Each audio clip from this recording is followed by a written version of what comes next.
Hi everyone, welcome to the Rocket Girl Show. I'm Belinda Wasser, also known as Rocket Girl. Today we're going to talk about how to request and publish a LinkedIn recommendation.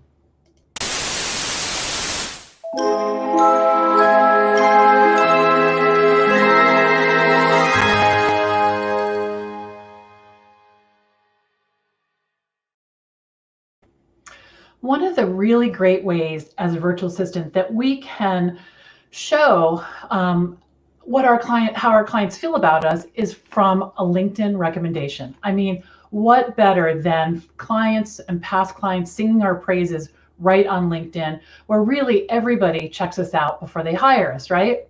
So today, let's step through exactly how you can request recommendations from your clients.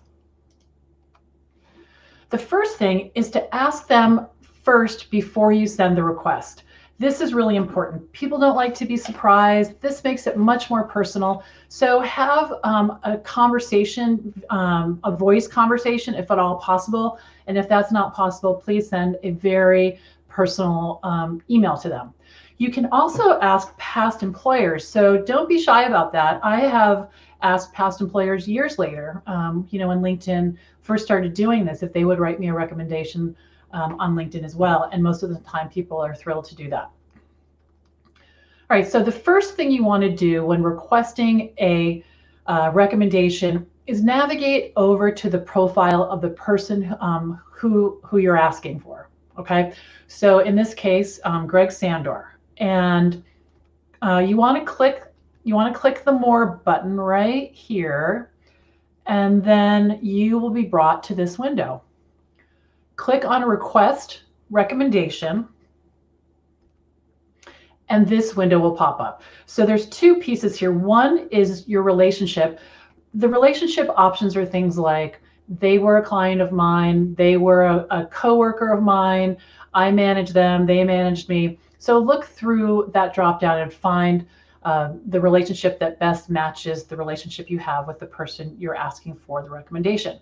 The second is position at the time. So they want to know which job you had or which position you held when you worked with this person. What's going to be in the drop down are all of the positions in the experience section of your LinkedIn profile. So if there's something, a company that is not there in the drop down, that's why. So you'll need to add it into your experience because LinkedIn ties all these things together. The next thing that will happen is this window will pop up. And here is where you're actually sending the request to the person who you want to have write you a recommendation.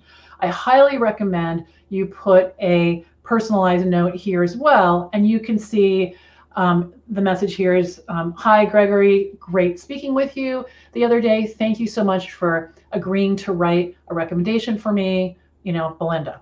So, as personal as you can make it, because they really are doing you a favor. Then what's going to happen is two things.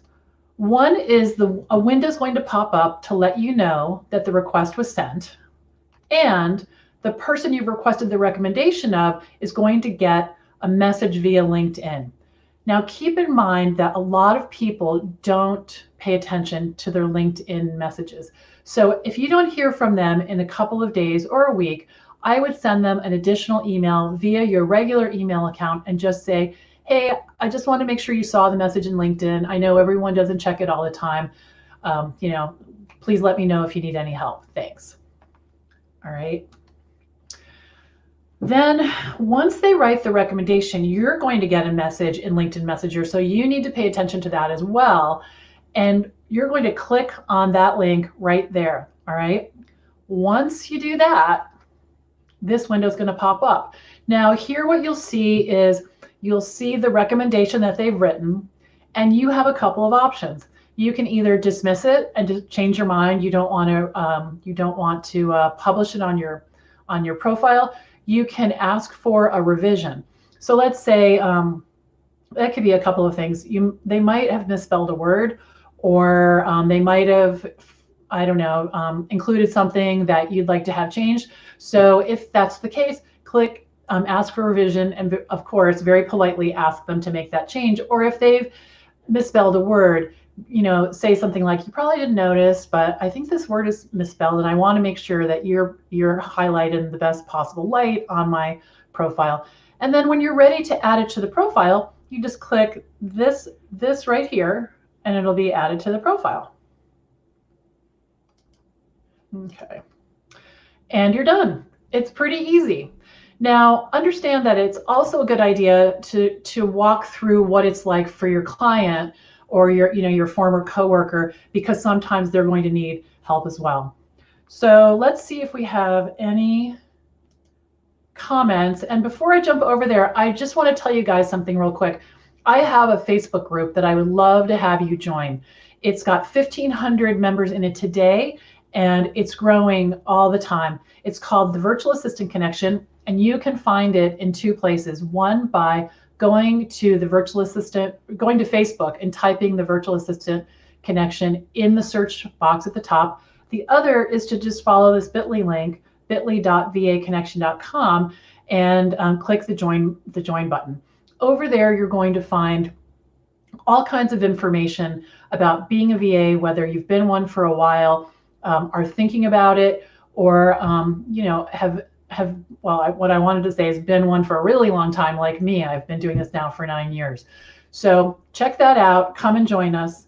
Let me check the comments, and we've got a Facebook user saying hello. So right now we're live on Periscope, a couple of Facebook groups, and YouTube, and this will be published later on LinkedIn later today. So if you have any